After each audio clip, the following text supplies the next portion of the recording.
Ok, boa tarde. Primeiro, é um prazer participar dessa mesa, ah, por estar entre amigos, né, Uda e Pedro. Segundo, porque é uma homenagem à professora Rosa Virginia, de quem eu tive a oportunidade de ser aluno ainda em 2012, na famosa LET 666, né, o português arcaico, português arcaico, naquele semestre no qual ela nos deixou. Então, há um conjunto de motivos para estar feliz participando desta mesa, além, obviamente, de estar voltando ao UFES, que é minha casa de origem, né? Participar do evento é, de alguma forma, estar voltando ao UFES. O trabalho que eu vou apresentar para vocês é parte de uma sessão de minha tese, que está em andamento, pelo Programa de Pós-Graduação em Língua e Cultura da UFBA, orientada por professora Emília Helena Portela, que está nos assistindo, e co-orientada por professora Zenaide Carneiro. Bem, o título, eu coloquei o sertão por escrito, porque foi o sertão que eu vi, que eu encontrei através da edição do manuscrito, que nós vamos ver mais adiante, que é o livro de razão, né? Então, o que eu vou apresentar para vocês constitui apenas uma parte de uma das sessões da tese, e eu vou concentrar a apresentação na importância da edição do manuscrito, né, e na importância de se reconstituir, de se aproximar dessa comunidade, né, partindo da ideia de que o texto escrito é, como já nos ensina a Célia Telles há algum tempo, é um documento de dados de língua, de fatos de língua. É a única forma de acessarmos essa língua do passado é através do texto escrito. Então, uma edição fidedigna, uma edição de qualidade é essencial para a qualidade dos dados, sejam dados de língua, sejam dados relativos a questões sociais e históricas. Bem, para começar, eu trago essa citação que diz: ora, a história de uma sociedade, de sua cultura, de suas mentalidades, é indissociável da história de sua língua. A vida social supõe uma língua compartilhada e esta conserva em si os vestígios da história comum. Então, a importância de se resgatar documentos antigos, a importância de se fazer uma edição de qualidade fidedigna é justamente porque, através da edição, nós podemos resgatar aspectos do que foi a língua, obviamente com as devidas ressalvas para o contexto e a época, certo? E também a oportunidade de vislumbrar, né, a questões sociais, questões culturais de uma época. Bem, como isso pode ser feito? Então, o aporte teórico para essa abordagem sustenta-se tanto nos aspectos da filologia quanto nos aspectos da história social da cultura escrita, que é uma área interdisciplinar, né, que vai requerer a colaboração de filólogos, linguistas, epigrafistas, paleógrafos, sociólogos, pedagogos, psicólogos, antropólogos e historiadores socioculturais da literatura, da educação, entre outros. Então, através das práticas de escrita, no caso específico de uma família do sertão baiano, é que nós estamos tentando captar esse microcosmo do que foi esse sertão, né? Quais práticas sociais aconteceram, como funcionavam questões econômicas, claro, tudo isso partindo das nuances, das pistas que o manuscrito nos ofereceu. E aí, dentro dessa perspectiva da história da cultura escrita, Ana Maria Galvão, ao retomar umas citações, sugestões de Chartier, ela destaca várias possibilidades de se fazer a história da cultura escrita. E, entre elas, ela traz a história da cultura escrita por meio de análise de histórias individuais, familiares e sociais de sujeitos que viveram na época investigada. Então, o que nós estamos fazendo é justamente isso. Nós tivemos acesso a um documento de uma família que viveu no interior da Bahia, no século XIX, certo? E essa família produziu um manuscrito durante algum tempo, e a partir desse manuscrito é que nós estamos tentando, como eu já disse, vislumbrar esse espaço sertanejo no interior da Bahia. Bem, que manuscrito é esse? Um manuscrito, já nas primeiras páginas, que funciona como um termo de abertura, segundo o senhor do Campo Seco, que nós vamos ver mais adiante, ele diz que é um livro de razão, livro de rol de clarezas e acentos daqueles que me devem. Quando nós vamos para a literatura verificar um conceito de livro de razão, nós temos bem claro o aspecto de se tratar de um livro de anotações contábeis, escritos do dia a dia, na imediata transcrição cotidiana, baseiam-se num esquema simples, o da vida de cada dia em seu ritmo. Seus mais prosaicos aspectos materiais, suas atividades mais comuns, registradas numa escritura elementar em fórmulas que se repetem. De fato, o livro de razão, ao qual nós temos acesso e fizemos a edição, ele contém muitas dessas características, alguns esquemas simples. Por exemplo, mas as anotações contábeis que eram de se esperar, mas nós temos, nesse livro de razão, algumas anotações que nos dão pistas do funcionamento da sociedade, né, ali na região de Bom Jesus dos Meiras, que é hoje a região de Brumado, certo?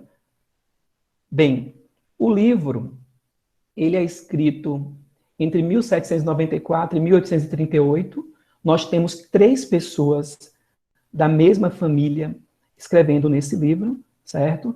Como eu disse a vocês, na região de Bom Jesus dos Meiras, onde ele constrói um sobrado, né? Além de construir esse sobrado na fazenda, ele mantém uma espécie de armazém de mercado que abastece, né, a vizinhança. E a Bom Jesus dos Meiras, que ora pertenceu à comarca de Rio de Contas, ora pertenceu a Caetité. A história aí é bem dividida nessa questão geográfica. Bem, aqui está a localização. Esse mapa foi adaptado por Elane Brandão Santos, que defendeu a dissertação com um dos manuscritos da Fazenda do Campo Seco, também o livro do gado, certo? Eis aqui a foto do sobrado. O livro de razão, por exemplo, tem um conjunto de anotações que dão conta da construção desse sobrado que vocês estão vendo aí. Bem, como esse livro chegou até mim? Eu tive a sorte de não passar pela parte de prospecção de arquivo. Esses livros e outros documentos estão sob a guarda de Licurgo dos Santos Neto, em Campinas, onde em 2012, se não estou enganado, a professora Mariana Fagundes e a professora Zenaide Carneiro, juntamente com o professor Jorge Viana, foram até Campinas, fotografaram os documentos e, como eu disse, eu tive a sorte de receber esse manuscrito para fazer a edição durante o meu doutorado. Ele e outros documentos foram encontrados assim, como vocês estão vendo na foto. Bem, feito todo esse processo, ao chegar em nossas mãos, nós passamos o processo de descrição desse manuscrito, como ele se apresentava. Então, vocês veem aí a capa de couro a capa de pano pardo, forrada com papelão, elástico, todo um processo de sua composição. Aí víamos destacando os elementos como lombada, o tipo de papel utilizado, a tinta e como a sua cor variou ao longo do tempo, o que nos deu muito trabalho em alguns momentos da edição, porque ora estava úmido, ora estava manchado, certo? O estado de conservação, ataque de insetos, umidade. Então, nós tivemos alguns folhos que nos deram muito trabalho, vocês vão ver alguns. Bem, quem escreveu nesse manuscrito? E aí, também Elane, que já, como eu já disse, já defendeu a dissertação, ela organizou todas as informações através dessa árvore, apenas um trecho da árvore genealógica da família Pinheiro Canguçu, essa família muito importante no Alto Sertão. E aí, esses 3 indivíduos que estão destacados aqui, Miguel Lourenço de Almeida, é o português que dá início a essa prática de escrita no sertão. Obviamente, ele não é um um dos meus informantes, porque ele não escreve no livro de razão, ele só escreve no livro do gado. Bem, do casamento dele com Ana Francisca, ele tem esse número nada pequeno de filhos, né? E uma de suas filhas, Bibiana Maria de Jesus, casa-se com Antônio Pinheiro, que vai se tornar o segundo senhor do Brejo do Campo Seco. Do casamento com Bibiana, Antônio Pinheiro teve 2 filhos, Inocêncio Pinheiro Canguçu. Esse Canguçu, veja que o próprio nome aqui já é uma mudança, esse Canguçu foi acrescentado anos depois, né? E aí há questões políticas envolvidas, e a outra filha, Zeferina Maria de Santo Antônio. Então, quem são os escreventes do livro de razão? Antônio Pinheiro e Inocêncio. Antônio Pinheiro, em sua... assim, eu diria que 80% do manuscrito é produzido por ele.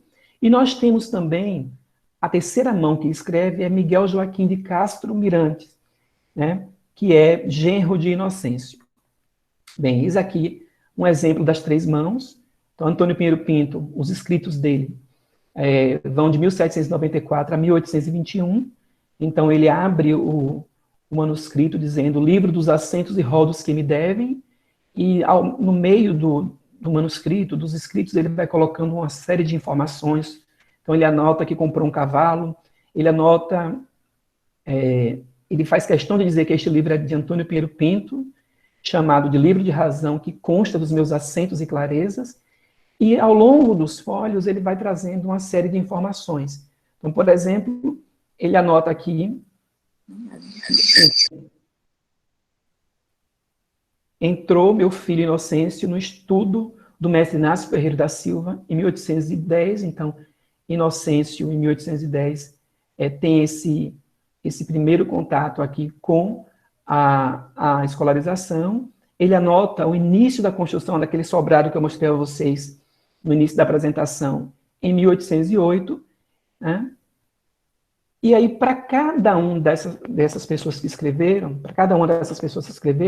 nós levantamos um perfil biográfico deles, com o máximo de informações possíveis, né? Porque, como bem orienta Tânia Lobo em seus textos, não basta editar, é preciso saber quem escreveu, né? Para oferecer ao público uma descrição, uma ficha de informações o mais próxima possível desse indivíduo. Então, a gente tentou localizar estado civil, instituição de ensino, grau de instrução. Por exemplo, o Antônio Pinheiro Pinto, nós não encontramos informações para além de que ele aprendeu os rudimentos básicos de religião e latim, ler, escrever e contar, né? Nós não temos uma profissão por formação, mas nós identificamos que ele foi tenente de milícia de cavalaria de Minas, de Nossa Senhora do Rio de Contas, fazendeiro, um grande comerciante na região, que você imaginar, ele comercializava. O segundo senhor a escrever, a segunda mão a escrever, é Inocêncio, o filho de Antônio. Ele escreve bem menos que o pai. Então, por exemplo, eu trouxe para vocês aqui uma anotação dele sobre uma prestação de conta que ele tem com a tia. Minha tia Maria Francisca de Assunção tinha na mão do falecido meu pai 7 cargas de algodão para comprar uma negrinha para Madalena da Tábua. As cargas já eu as tinha levado para baixo em tempo que meu pai estava vivo. Levei-as a 8.000 réis de frete, foram vendidas na cidade a 22.500. Tirando 8 de frete, ficam 14.500 de cada uma carga. Recebi eu em dinheiro para a compra da mesma negrinha em dinheiro, recebi mais 100 varas de pano, tudo isso eu entreguei à sua dona, que é minha tia, e aí ele explica porque ele não acha a negrinha para comprar por 100.000, né? Isso em 1828. E aqui a ficha de Inocêncio. De Inocêncio nós descobrimos que o pai contratou um professor para dar aulas a ele em casa, mas também facultou a Inocêncio os conhecimentos em voga na época, né? Ler, escrever, contar e as questões religiosas, certo? A primeira escola dele, a primeira menção a um professor é a contratação de Tomás José da Costa, mas há também a contratação, mais tarde, do professor Inácio Ferreira da Silva, que é um padre. Nós investigamos, levantamos o perfil desse padre ali em Rio de Contas. O terceiro a escrever é Miguel Joaquim de Castro Miranda, né, que escreveu somente isso que vocês estão vendo aí. Vistos e revistos que dou fogo. Eu costumo dizer que ainda bem que ele não conseguiu, porque senão eu não estaria apresentando isso aqui a vocês hoje, né? Miguel Joaquim nos deu muito trabalho de levantar a ficha, porque ele tinha pouquíssimas informações no livro de razão. Mas nós recorremos a arquivos de igreja, nós recorremos a algumas informações presentes no livro de Licurgo dos Santos Filho, e conseguimos mapear essas informações dele, também no Arquivo Público do Estado da Bahia, e fizemos essa ficha dele aí. Bem, uma vez estruturada, definido quem são esses informantes, quem escreveu, quem produziu, nós passamos para a edição. Porém, antes da edição, nós fizemos para cada mão, para cada escrevente, uma ficha caligráfica, né, para mapear como as letras eram feitas, porque isso poderia não, isso certamente resolve muitos problemas durante a edição, se é com Z, se é com S. E acredite, mesmo fazendo esse quadro caligráfico, há alguns momentos que o S e o Z dele é muito parecido. Vou mostrar a palavra batizados, como ele escreve, para vocês verificarem como a gente precisa estar atento, principalmente para a gente não enviesar dados futuros quando for observar os aspectos de língua. Após a edição, nós fizemos também um índice analítico dos registros, onde quem for consultar poderá antes verificar o que tem em cada folha. Nós tentamos fazer um pequeno resumo, certo? Fizemos o levantamento de todas as abreviaturas das 3 mãos, conforme esse modelo que vocês estão vendo aí. Então, por exemplo, abatimento, nós deixamos em itálico o E e o N, que é o que falta na abreviatura, então nós desmembramos e marcamos em itálico, conforme as normas e critérios escolhidos, classificamos e informamos a ocorrência. Então, eu só tenho uma ocorrência dessa abreviatura, que está no folha 92, linha 23. E isso nós fizemos com todas as abreviaturas, são quase 150 páginas de levantamento dessas informações. E aí, estabelecido o texto, editado, obedecendo regras, caracterizado o perfil desses que escreveram, nós passamos, a partir dos indícios, a uma reconstituição das vivências. Então, a gente tentou vislumbrar, por meio dos indícios presentes no livro de razão, um microcosmo da Bahia rural, né? A partir dos dados. E aí nós conseguimos mapear o funcionamento da vida comercial no Campo Seco e automaticamente nós percebemos que o funcionamento da vida comercial no Campo Seco era um retrato de como funcionava a vida comercial na cidade. Vimos questões voltadas para a agricultura, pecuária. Você tem uma noção, num empório ou no armazém que o Antônio Pinheiro tinha na fazenda, ele vendia de tudo, né? De sapatos, ou como ele chama de chinelos de mulher, até tesouras, alimentos, gado. Ele era um exímio comerciante de escravos também, questões de metalurgia, vida religiosa. Claro que o tempo não me permitiria falar de tudo, então eu escolhi alguns aspectos, pensando na questão da agricultura. Então, você tem um comércio muito intenso, de produtos como arroz, farinha, milho, feijão, produtos que eram plantados na fazenda, como vocês podem ver aí. E eu trouxe, por exemplo, como os produtos aparecem escrito no livro de razão. Então, arroz não aparece nunca nessa forma que nós temos hoje. Vai aparecer nessas formas que vocês estão vendo aí, e eu dou localização. Farinha aparece maiúsculo e minúsculo, mas ele aparece um farinha, que me parece que foi um lapso dele, na escrita. O milho, então, basicamente, o que muito se tinha, um número muito grande de informações, melhor dizendo, é sobre a venda de rapadura na região, ali. Animais, boi, vaca, garrote, potro, besta, cavalo. Então, você tem uma série de animais também que ele vende, que ele aluga, certo? E aí, como eu disse a vocês, ele era um exímio negociante de escravos. Então, por exemplo, ele tem aqui, ele anota a compra de um negro novo ao compadre Antônio de Souza, veja que ele coloca. E aqui, gente, é um exemplo de como ele faz as anotações. Ele anota o nome da pessoa, o valor, e à medida que a pessoa vai pagando, ele vai listando e descontando, certo? Aluguel de escravos na fazenda é muito comum, né? Ele alugava os escravos até para familiares. É interessante que não há uma separação, não é porque é da família que as coisas aconteciam de qualquer jeito, não.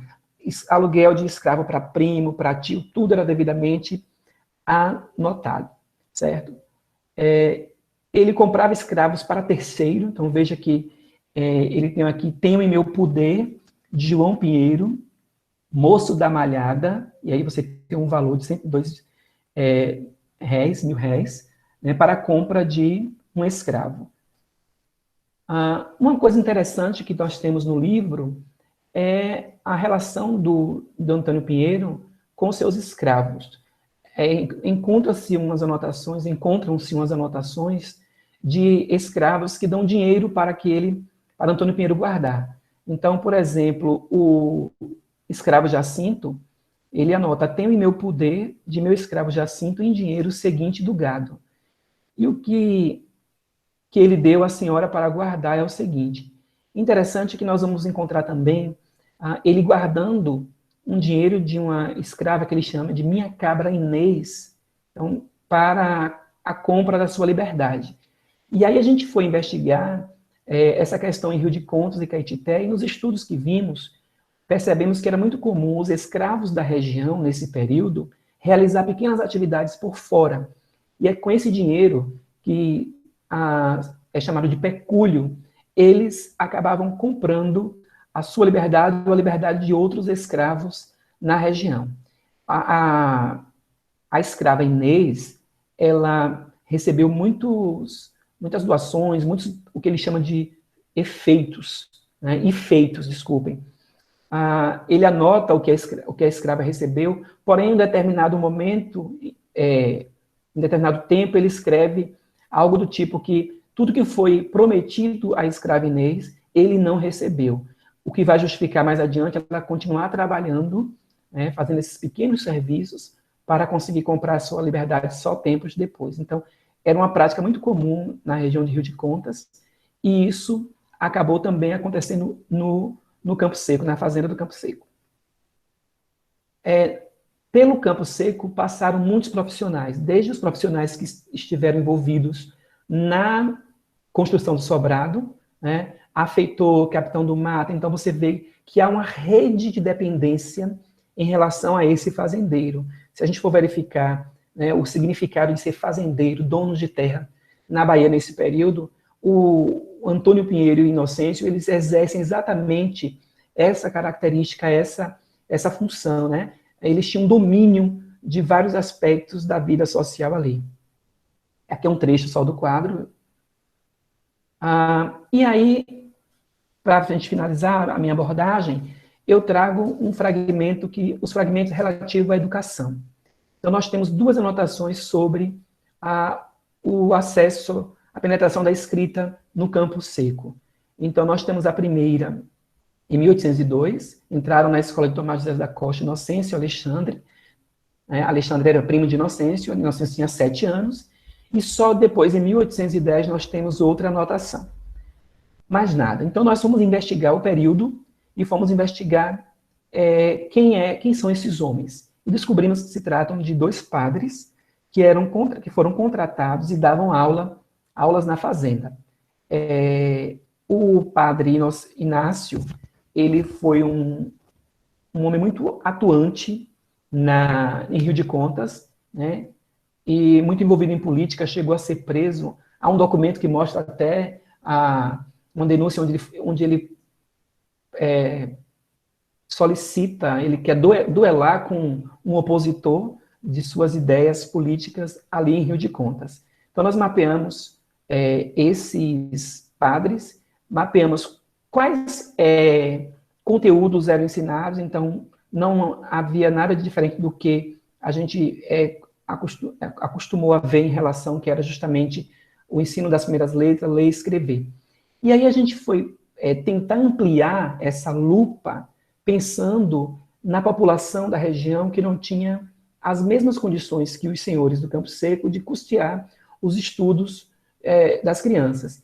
E em 1810, se não estou enganado, lendo a tese do professor José Carlos, vimos que tem um pedreiro escrevendo para a Câmara, dando notícia que que Rio de Contas não tinha um professor de primeiras letras para ensinar os meninos e meninas daquela região.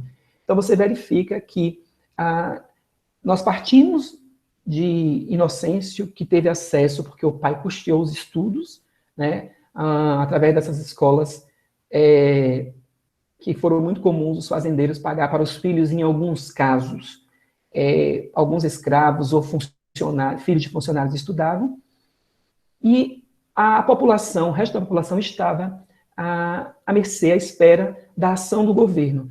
E me surpreendeu muito perceber que havia muitas pessoas que não eram professores, que exerciam outras funções na sociedade, que acabavam requerendo para si o direito de se tornar professor de primeiras letras ali na região. E aí, consultando alguns trabalhos, eu percebi que essa era uma forma de garantia, né, de ter um recurso certo entre aspas, porque nós temos casos e mais casos de professores que tiveram o seu pagamento atrasado nesse período. Então, a partir de Inocêncio, nós fizemos esse mapeamento e mostramos que a penetração da escrita na região, ela acontece de forma híbrida, né? Ora, os professores particulares custeados pelas famílias abastadas, ora, os professores itinerantes, que moravam na própria vila, que se oferece para prestar o serviço, e mais tarde os professores que são nomeados. Para você ter uma noção, quando o professor Inácio falece, nós temos nos relatórios da província pedidos de professores para a região, porque os que estavam na região ou estavam se aposentando ou estavam se afastando para outras atividades. Bem, e qual é o aspecto linguístico que eu tenho olhado nesse manuscrito? Eu tenho olhado os índices grafofônicos, a variação de grafemas e como acontece também a variação fonética. Então, eu estou mapeando esses elementos com muito cuidado, porque justamente para evitar que os dados não sejam enviesados, né? Então, por exemplo, espingarda, ele vai escrever ora espingarda, certo? Isso aqui não é feliz, isso aqui é Félix. Ora ele escreve com S, ora ele escreve com X. Veja que no trouxe aqui ele tem a redução do ditongo. O fugiu-me, né? Interessante é que ele faz a colocação dos críticos muito bem feita, né?